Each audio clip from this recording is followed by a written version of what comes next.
À 7h moins 1 du matin, au premier étage de la rue Jean-Robert, l'alarme de Thomas Lambert sonne.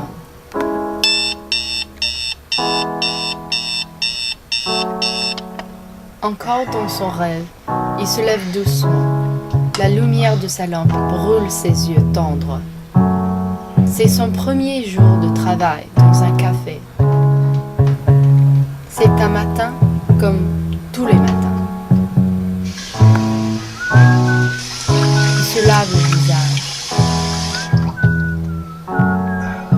Il se regarde dans le miroir. Dans le métro, il y avait un aveugle assis près de lui, en train de lire le journal. Il n'a même pas remarqué. Il entend seulement la musique des voix des gens sur la rue.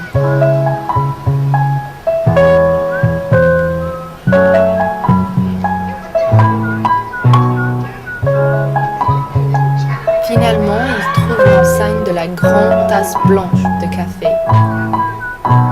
Il arrive. Il est anxieux. Salut. Salut. Thomas. Je m'appelle Paul. Parler avec Joséphine? Oui, en fait, je vais travailler ici tous les week-ends. Je vais te montrer comment tout ça marche.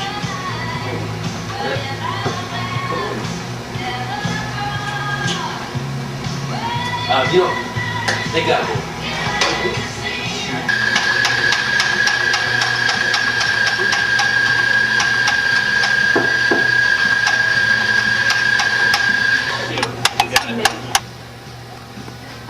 Paul est gentil. Il lui explique les choses doucement pour que Thomas puisse apprendre.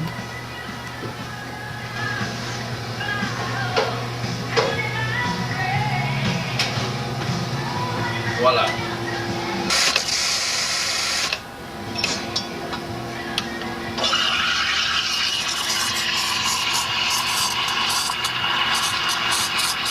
Paul aime le son de la machine qui fait mousser le lait.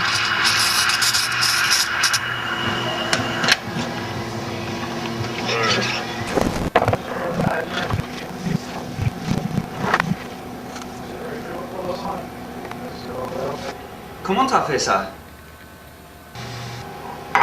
Rien. Thomas n'a pas compris ce qu'il a vu. Il pensait que c'était lui. Peut-être qu'il imagine des choses. Ici. Voilà. De rien. Il travaille comme rien ne s'est passé. Le café était calme, alors Thomas a beaucoup parlé avec deux filles. Elles se sont assises à la table près de la fenêtre. Il est devenu assez familier avec Margot et Elise. J'adore des bébés, c'est trop mignon. Ouais, les tuteurs et c'est bien le moment. Et puis bientôt juste apprendre à marcher, donc c'est excellent. Et puis j'ai un petit frère, il a 5 ans. Il est excellent aussi, mais il aime bien les embêter. Et puis après, voilà, faire du babysitting sur tout l'été. Non, mais c'est vraiment facile. Bonjour.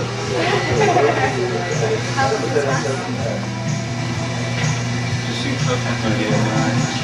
Il faut que nous commencions. Parce que... Ça a commencé à quelle heure ce matin? Oui. Non. Aujourd'hui, 10 heures. 10 heures du matin? C'est une leçon. Alors, on peut avoir des poissons, s'il vous plaît? Merci beaucoup.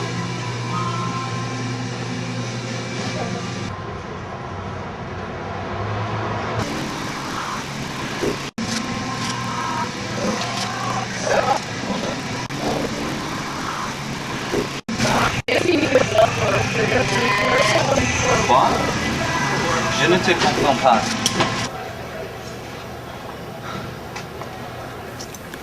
Il a besoin de quitter le café parce que ce qui s'est passé était trop pour lui. C'était trop étrange là-bas. Mais maintenant, tous les gens semblent étranges.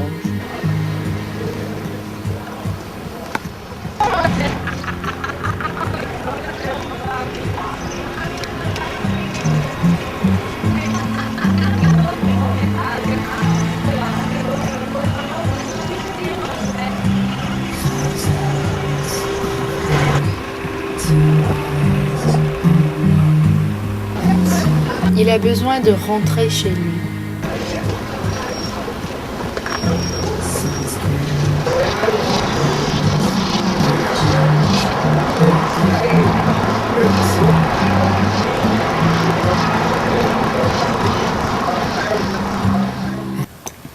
Le lendemain matin, il se réveille à nouveau.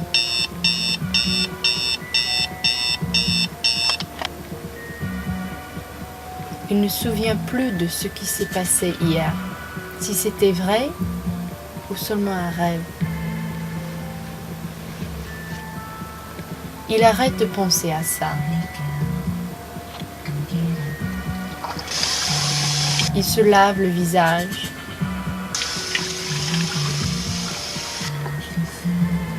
Il se regarde dans le miroir.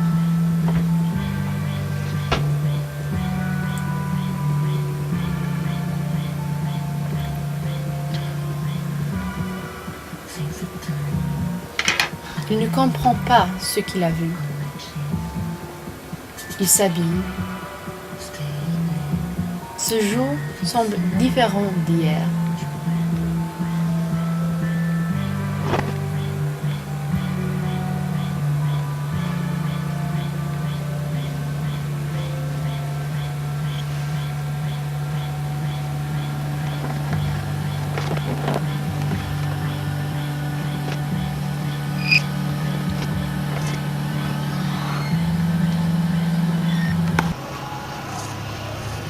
Il retourne travailler au café. Mais ce jour-ci, il travaille avec Luke. Il y a quelque chose de différent aujourd'hui. Mais Thomas essaie de ne pas y penser. Il pense seulement à ce qu'il a besoin de faire.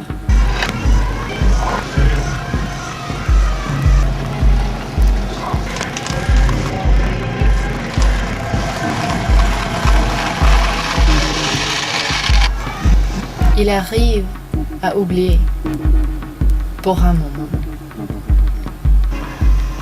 Mais il se souvient à nouveau quand il voit des choses étranges se dérouler.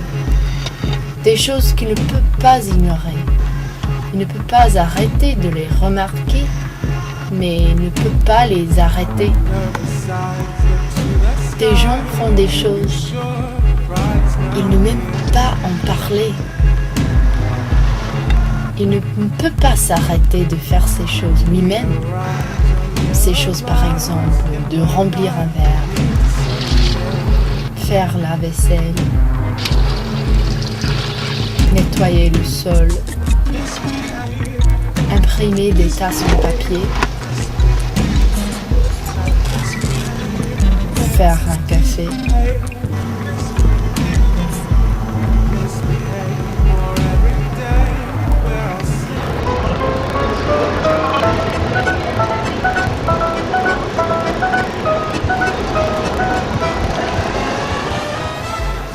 Même l'homme qui faisait des bulles dans la rue semble différent. C'étaient tous les gens autour de lui. Il ne savait pas quoi faire. Il essaie de se souvenir de ses idées, mais la foule l'avale comme la mer. Il oublie doucement ses idées. Il s'est perdu dans la mer. Il s'est perdu.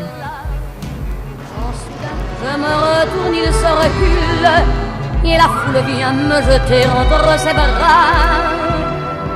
Emportés par la foule qui nous traîne, nous entraîne, écrasés l'un contre l'autre, nous ne formons qu'un seul corps. Et le flot sans effort nous pousse enchaîner l'un et l'autre, et nous laisse tous deux épanouis, enivrés.